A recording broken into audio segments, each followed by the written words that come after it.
তোমরা শুধু শুধু আমাকে ভুল বুঝছো। আমি জানতাম না এই পেঁপের আসল রহস্য। এসো, আমরা সবাই মিলে এই পেঁপেটি কেটে ওর ভেতরে দেখি অদৃশ্য হওয়া মানুষগুলো এখানে আছে কি।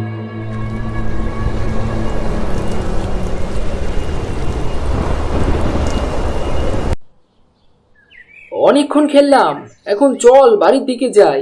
আমার অনেক খিদে পেয়েছে। আমারও খুব খিদে পেয়েছে, একটু হাঁটতে ইচ্ছে করছে না। তোদের আর হাঁটতে হবে না রে, ওই দেখ কতগুলো পেঁপে।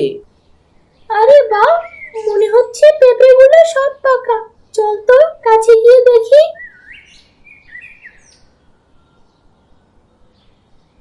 পেঁপেগুলো সব পাকা, আর দেখ কত বড় পেঁপে। এত বড় পেঁপে তো আমি কখনো দেখিনি রে। গাছটা মরে গেছে, কিন্তু পেঁপেগুলো নিচে পড়ে আছে। নে, সবাই এখানে বস, পেঁপে খেয়ে পেট ঠান্ডা করে তারপর বাড়ি যাব। এই নীলা, ওই দেখ পেঁপের চারা।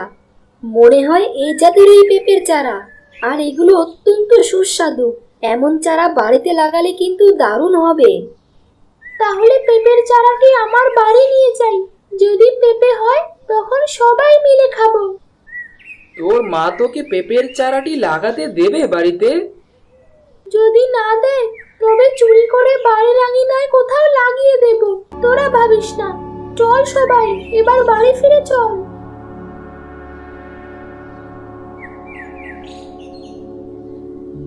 মা, ও মা, রনি, এই রনি।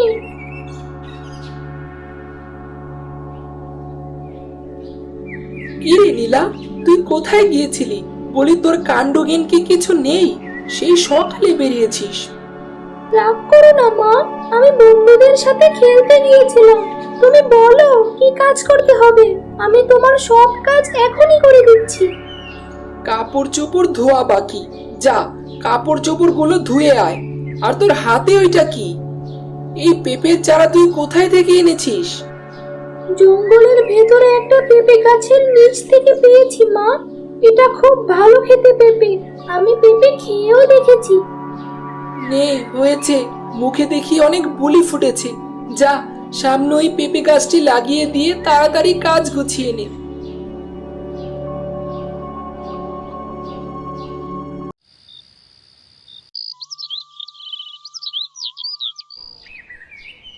একদিনে গাছটি এত বড় হলো কি করে?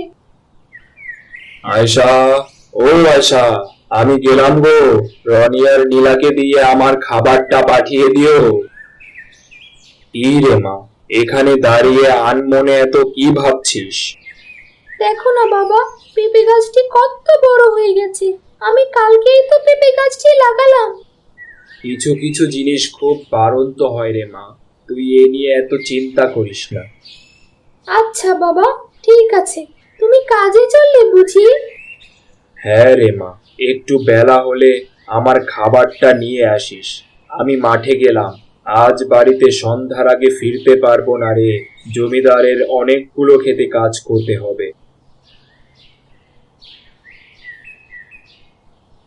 ওই দেখ নীলা আসছে, চল আমরা তাড়াতাড়ি খেলা শুরু করি।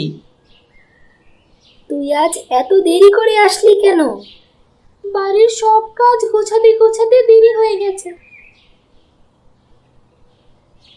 অনেক বেলা হয়েছে, আর খেলতে হবে না। বিকালে আবার আসিস সবাই। খেলতে খেলতে বুঝতেই পারলাম না কখন সময় চলে গেল। আর হ্যাঁ, একটা কথা, তোরা জানিস আমার পেঁপে গাছটি না অনেক বড় হয়ে গেছে। সে কি কথা? কালকেই না গাছটি লাগালি, এর ভেতরে বড় হলো কিভাবে? জানি না রে, দেখলে মনে হচ্ছে 2-1 দিনের ভেতরেই পেঁপে ধরবে। আচ্ছা ঠিক আছে, আগে পেঁপে ধরুক, তারপর না হয় আমরা খেয়ে আসবো, ঠিক আছে?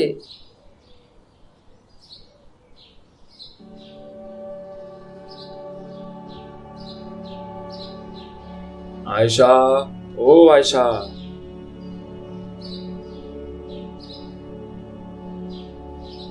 তোমার মন খারাপ কেন বাবা? মরণ ছাড়া যে আর কোনো পথ খোলা নেই রে মা। জমিদার কাল থেকে কাজে যেতে নিষেধ করেছে। কি যে করব কিছুই ভেবে পাচ্ছি না। কেন? হঠাৎ করে ওই জমিদারের আবার কি হলো? পানির পিপাসা লেগেছিল, ওই পানি খেতে একটু বাইরে গিয়েছিলাম।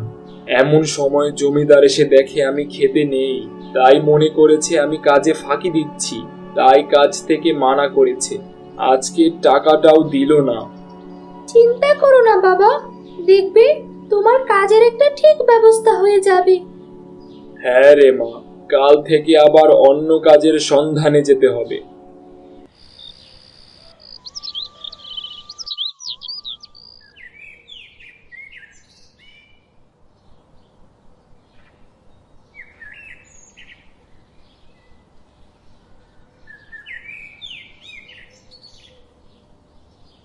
মা গো মা, এত বড় পেঁপে, তাও আবার একদিনে!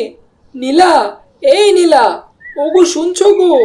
আরে তোমরা কোথায় গেলে সবাই? কি গো, কি হলো? তুমি এত চিৎকার চেঁচামেচি করছো কেন? ওগো দেখো, সামনে তাকিয়ে দেখো। এত বড় পেঁপে! মা গো মা, কালকে এই গাছটি ছোট দেখেছিলাম, আজ হঠাৎ করে এত বড় হয়ে গেল কিভাবে? ঠিক সেই রকম পেঁপে যেমনটি খেয়েছিলাম ওই জঙ্গলে। বাবা, তোমার কাজ নিয়ে আজকে আর চিন্তা করতে হবে না। আজ বরং এই পেঁপেগুলোই তুমি হাটে বিক্রি করে আসো। ঠিক বলেছিস মা, এত বড় পেঁপে দেখলে যে কেউই পেঁপে কিনবে। একটা থাক বাড়িতে খাওয়ার জন্য, রনি ওর নানা বাড়ি থেকে আসলে পরে কাটবে নে, আর বাকিগুলো বিক্রি করে আসি।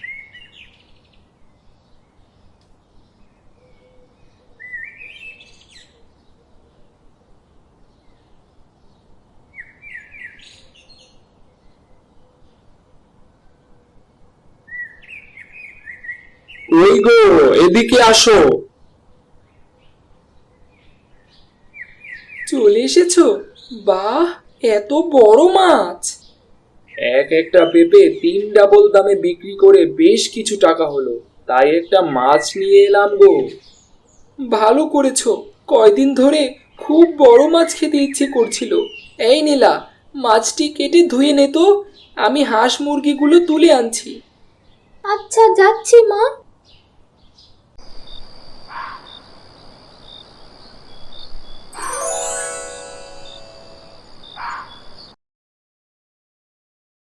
কাজ করতে করতে তো আমার পেঁপের কথা মনেই নেই। আজ ওদের সবাইকে ডেকে আনবো, সবাই মিলে একসাথে পেঁপেটিকে কেটে খাবো।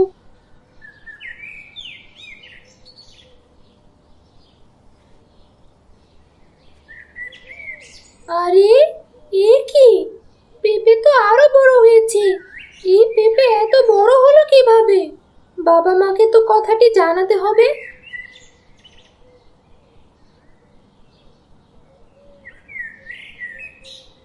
কিরে, তোরা এমন হাঁপাচ্ছিস কেন? হঠাৎ আমাদের বাড়িতে কি করতে এলি? নীলা, সে অনেক কথা। গ্রামের মানুষ তো তোদের বাড়িতেই আসছে রে। কাল তোর বাবা কি পেঁপে হাটে বিক্রি করেছে।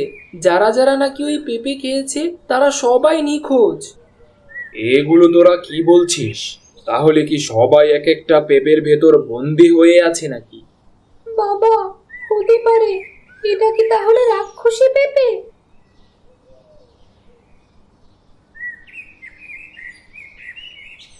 এই করিম, তুই কি পেঁপে বিক্রি করেছিস? আমার ছেলে আর ছেলের বউকে সাথে সাথে অদৃশ্য হয়ে গেছে, আমার চোখের সামনেই অদৃশ্য হয়েছে। ভাই, তোমরা শুধু শুধু আমাকে ভুল বুঝছো। আমি জানতাম না এই পেঁপের আসল রহস্য। এসো, আমরা সবাই মিলে এই পেঁপেটি কেটে ওর ভেতরে দেখি অদৃশ্য হওয়া মানুষগুলো এখানে আছে কি।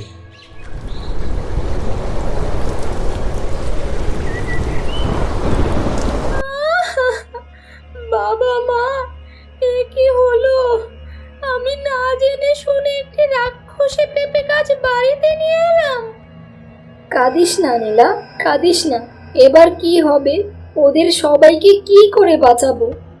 শুধু আমাদের 4 জনকে বাদে সবাইকে তার কাছে টেনে নিয়েছে, কিন্তু কেন? তোরা 4 জন আমাকে জঙ্গল থেকে কুড়িয়ে এনেছিস। তোদের গ্রামে আশ্রয় দিয়েছিস, তাই তোদের 4 জনকে ছেড়ে দিলাম। কিন্তু কেন, কেন তুমি এমন করছো? প্রতিশোধ, প্রতিশোধ। তোদের গ্রামের একটা প্রতারক লোভী লোক, ওরা ওরা আমার মাকে মেরে ফেলেছে, তাই প্রতিশোধ নিচ্ছি। তুমি একজনের অন্যায়ের জন্য আরেকজনের ওপর প্রতিশোধ নিচ্ছ? কি হয়েছে তোমার মায়ের সাথে?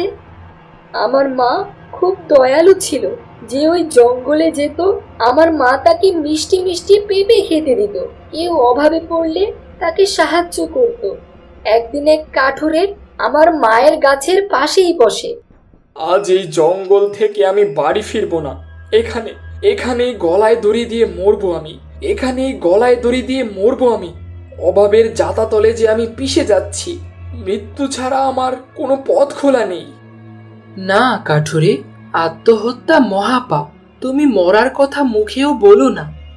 কথা বলা পেঁপে গাছ, কিন্তু কিন্তু কি করব আমি? আমার যে আর কোনো পথ খোলা নেই। আমার গাছের একটা ডাল নাও, দেখবে এটা সোনার হয়ে যাবে। আশা করি এতে তোমার সমস্ত অভাব ঘুচবে। ধন্যবাদ তোমাকে পেঁপে গাছ, অনেক ধন্যবাদ।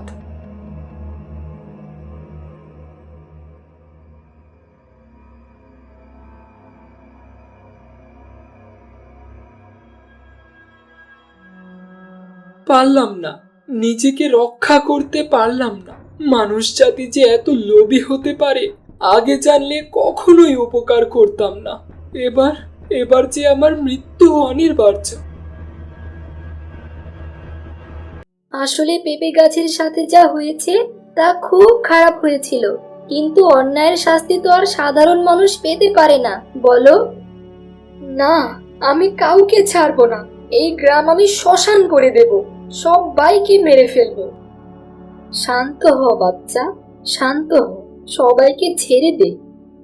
কিন্তু মা, এই মানুষ জাতি যে তোমাকে বাঁচতে দেয়নি, তোমাকে আমার থেকে কেড়ে নিয়েছে মা। সবাইকে ছেড়ে দে, সব মানুষই তো আর সমান হয় না রে মা।